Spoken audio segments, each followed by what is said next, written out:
leaving Leesville Road High School in Raleigh to go to Walter M. Williams High School in Burlington in 2011 was a difficult choice, but it was what appeared to be a necessary one at the time. We built a strong program at Leesville, winning over 50 games in the last 5 seasons, the only winning seasons in the school's history up to that point.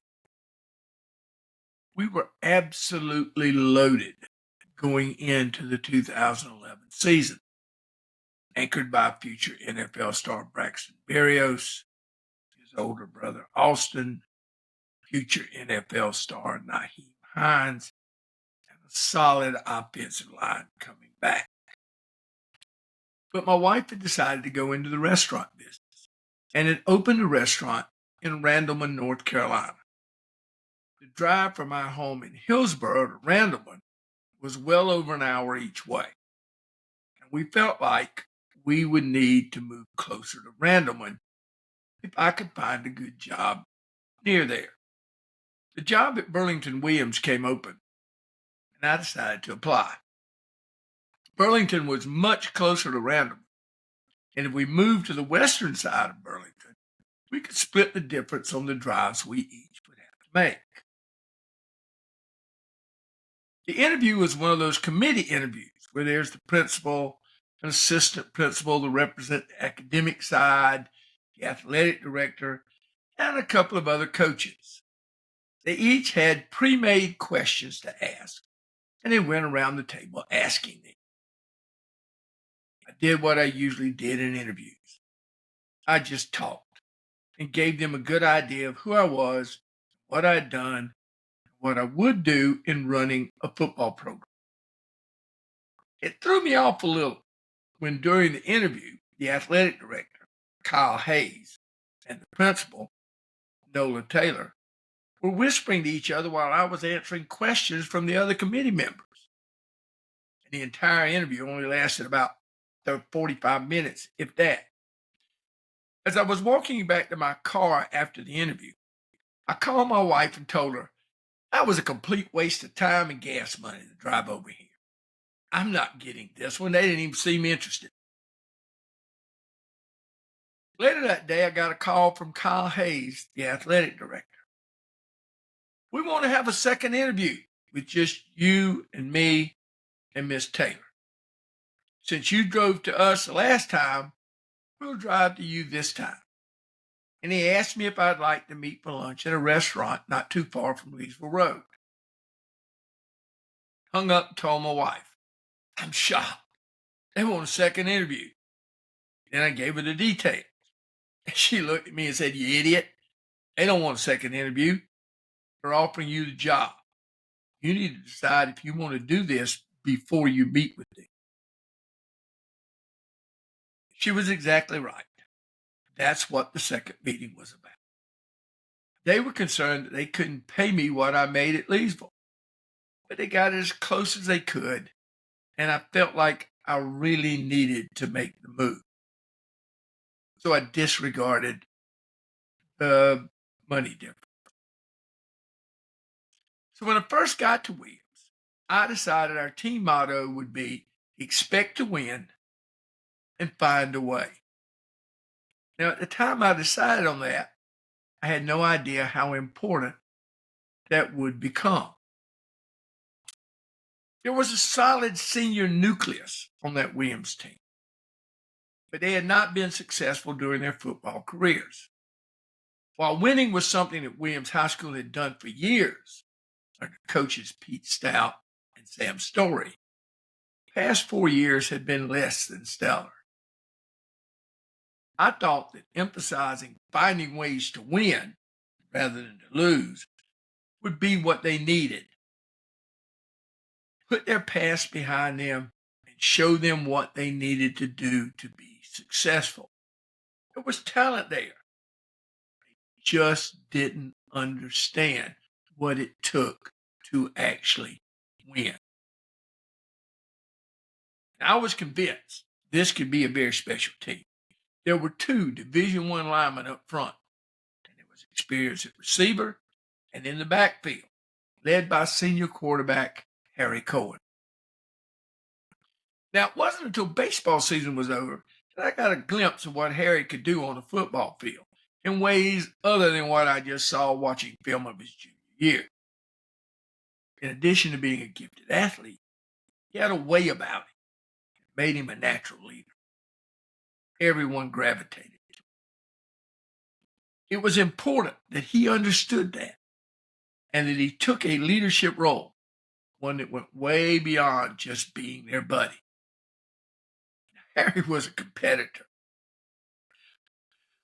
On the first day of contact, I wouldn't let him hit, and he was downright furious with me because I won. It was part of growing to understand what his role was.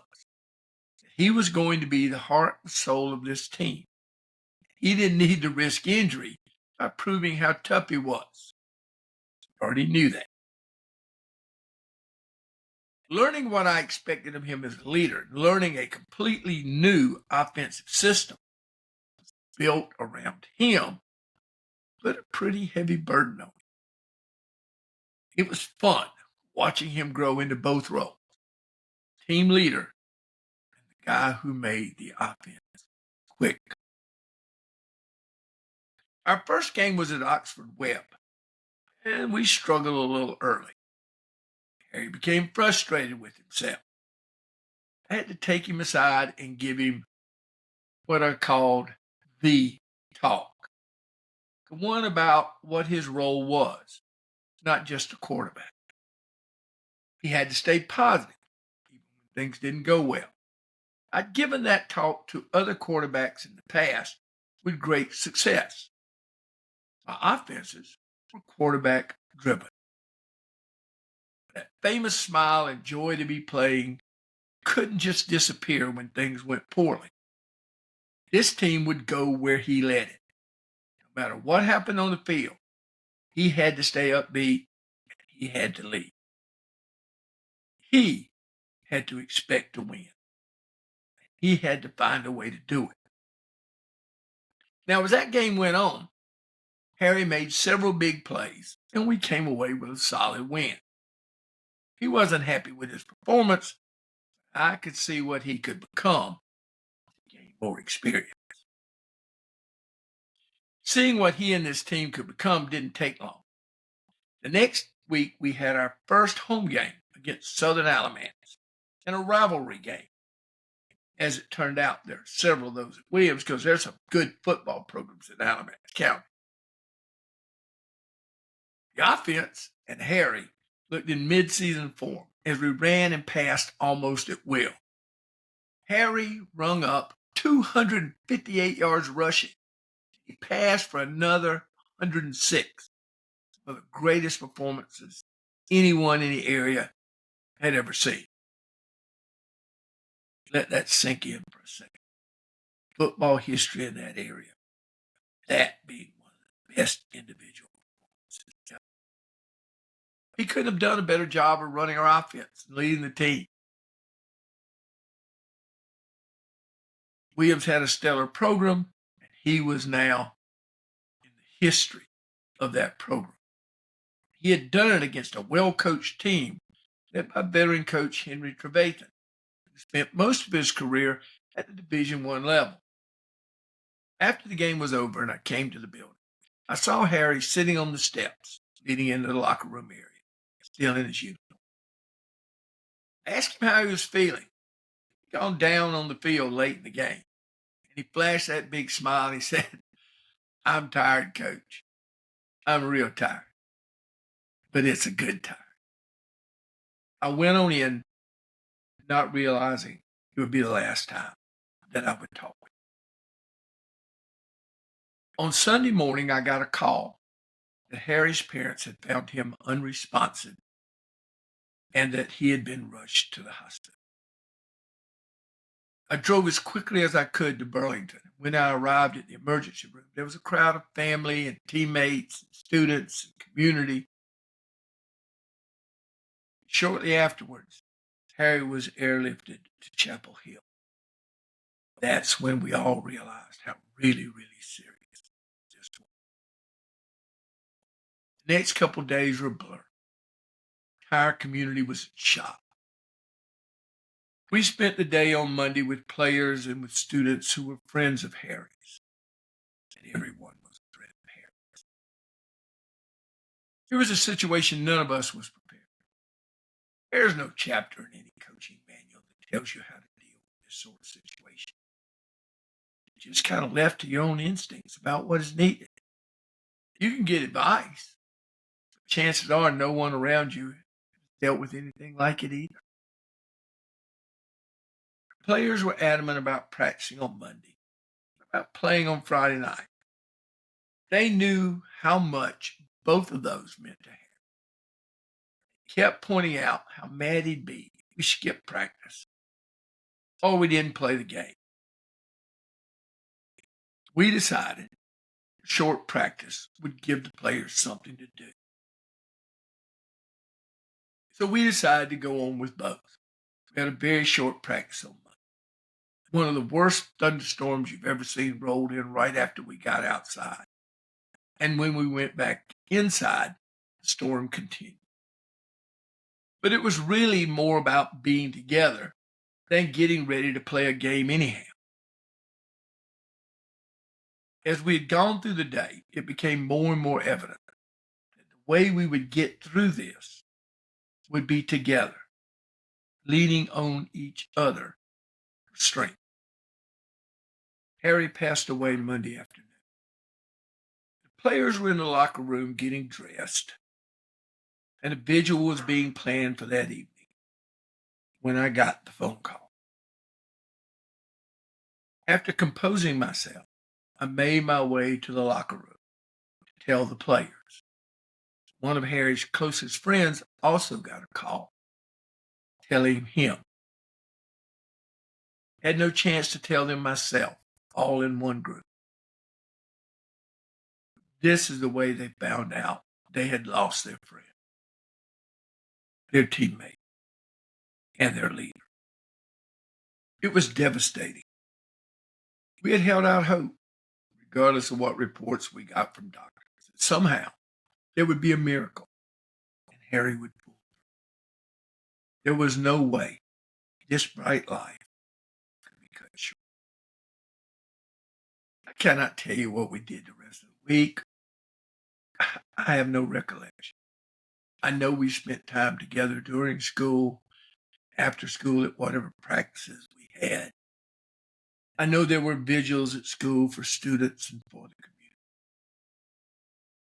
I know that other coaches and other teams came over for those vigils.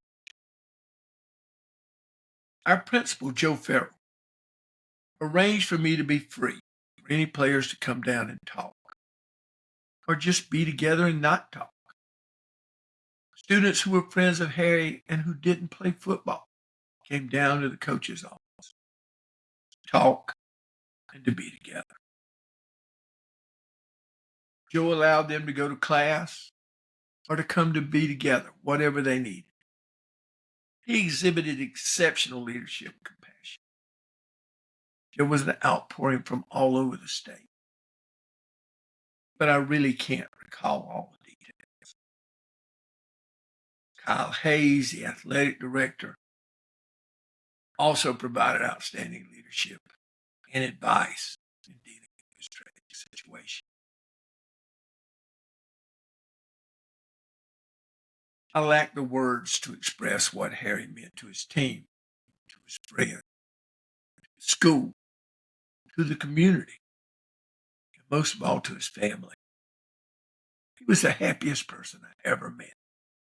Biggest smile, the most energy. He had fun. Those around him had fun. It seemed as though everyone knew him and everyone loved him.